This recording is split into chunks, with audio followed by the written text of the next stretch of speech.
Once upon a midnight dreary, while I pondered, weak and weary, over many a quaint and curious volume of forgotten lore, while I nodded, nearly napping, suddenly there came a tapping, as of someone gently rapping at my chamber door.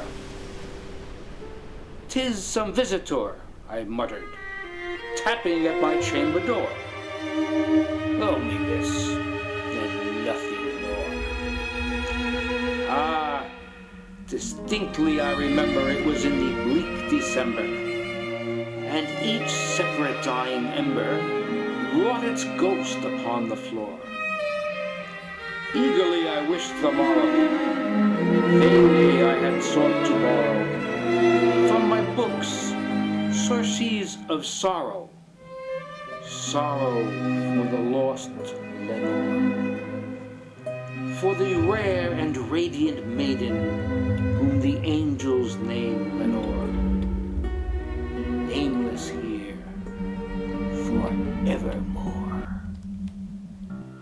And the silken, sad, uncertain rustling of each purple curtain thrilled me, filled me with fantastic terrors never felt before, so that now, to still the beating of my heart, I stood repeating, "'Tis some visitor entreating entrance at my chamber door. Some late visitor entreating entrance at my chamber door. This it is, and nothing more." Presently, my soul grew stronger, hesitating then no longer. "Sir," said I, "or madam, truly your forgiveness I implore. But the fact is I was napping, and so gently you came rapping, and so faintly you came tapping at my chamber door, that I scarce was sure I heard you." Here I opened the door. Darkness there, and nothing more. Deep into that darkness peering, long I stood there, wondering, fearing, doubting, dreaming dreams no mortal ever dared to dream before. But the silence was unbroken, and the stillness gave no token, and the only word there spoken was the whispered word, "Lenore." This I whispered, and an echo murmured back the word, "Lenore." Merely this, and nothing more. Back into the chamber turning, all my soul within me burning, soon again I heard a tapping, somewhat louder than before. "Surely," said I, "surely that is something at my window lattice. Let me see, then, what thereat is, and this mystery explore. Let my heart be still a moment, and this mystery explore. 'Tis the wind, and nothing more." Open here I flung the shutter, when with many a flirt and flutter, in there stepped a stately raven of the saintly days of yore. Not the least obeisance made he, not a minute stopped or stayed he, but, with mien of lord or lady, perched above my chamber door, perched upon a bust of Pallas just above my chamber door, perched and sat, and nothing more. Then this ebony bird, beguiling my sad fancy into smiling, by the grave and stern decorum of the countenance it wore, "Though thy crest be shorn and shaven, thou," I said, "art sure no craven, ghastly, grim, and ancient raven, wandering from the nightly shore. Tell me what thy lordly name is on the night's Plutonian shore." Quoth the raven, "Nevermore." Much I marveled this ungainly fowl to hear discourse so plainly, though its answer little meaning, little relevancy bore. For we cannot help agreeing that no living human being ever yet was blessed with seeing bird above his chamber door, bird or beast upon the sculptured bust above his chamber door, with such name as Nevermore. But the raven, sitting lonely on the placid bust, spoke only that one word, as if his soul in that one word he did outpour. Nothing farther than he uttered, not a feather than he fluttered, till I scarcely more than muttered, "Other friends have flown before. On the morrow he will leave me, as my hopes have flown before." Then the bird said, "Nevermore."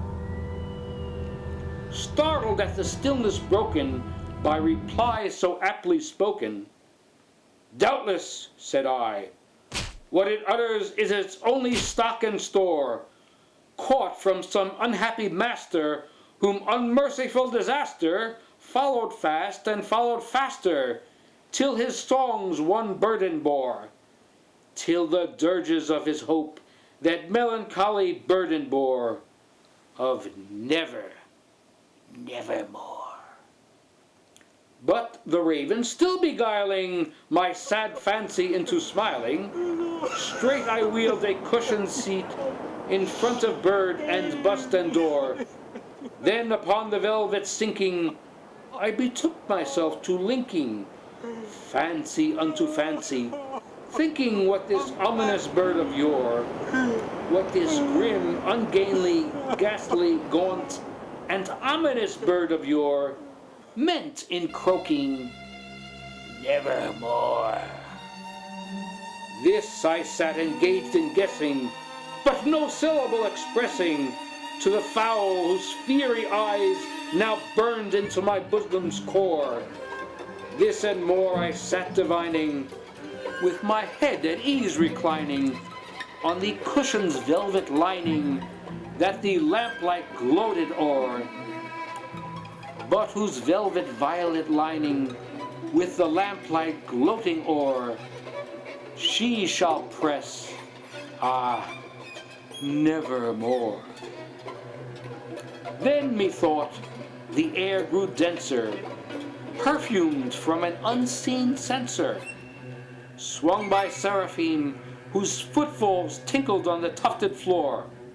"Wretch," I cried, "thy God hath lent thee, by these angels he hath sent thee, respite, respite and nepenthe from thy memories of Lenore. Quaff, oh quaff this nepenthe, and forget this lost Lenore." Quoth the raven, "Nevermore." "Prophet," said I, "thing of evil, prophet still, if bird or devil, whether tempter sent, or whether tempest tossed thee here ashore, desolate yet all undaunted, on this desert land enchanted, on this home by horror haunted, tell me truly, I implore, is there balm in Gilead? Tell me, I implore." Quoth the raven, "Nevermore."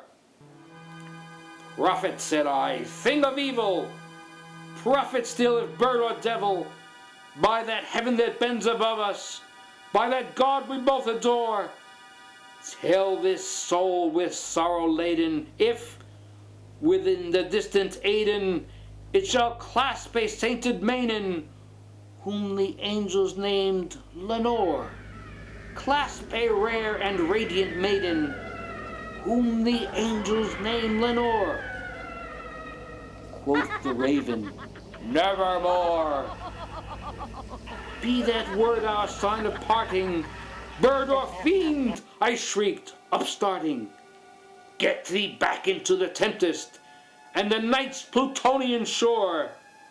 leave no black plume as a token of that lie thy soul hath spoken. Leave my loneliness unbroken. Quit the bust above my door. Take thy beak from out my heart, and take thy form from off thy door. Quoth the raven, nevermore. And the raven, never flitting, still is sitting on the pallid bust of Pallas, just above my chamber door. And his eyes have all the seeming of a demon's that is dreaming, and the lamplight o'er him steaming throws his shadow on the floor. And my soul from out that shadow that lies floating on the floor shall be lifted nevermore. The Raven.